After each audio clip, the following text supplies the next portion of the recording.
కైలాసగిరిపై ఏర్పాటు చేసిన భారత్లోని పొడవైన గ్లాస్ బ్రిడ్జిని ఎంపీ భరత్ ప్రారంభించారు. విశాఖ పర్యాటక రంగానికి ఇదొక మణిహారంగా ఉంటుంది అని, ఇలాంటి ఎక్స్పీరియన్స్ కోసం ఇతర దేశాలు, ఇతర ప్రాంతాలకు వెళ్లాల్సిన పని లేదు అన్నారు. 7 కోట్ల రూపాయలు వెచ్చించి దీన్ని ఏర్పాటు చేశాను అన్నారు. ఇక దీనికి 100 మంది కెపాసిటీ కలిగినప్పటికీ ఏకకాలంలో 40 మందిని మాత్రమే అనుమతిస్తారు.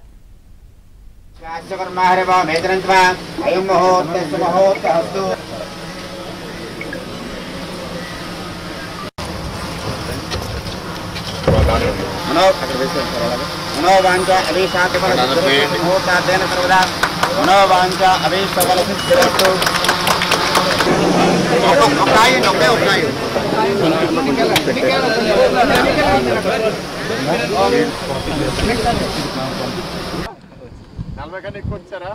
వచ్చాం సార్.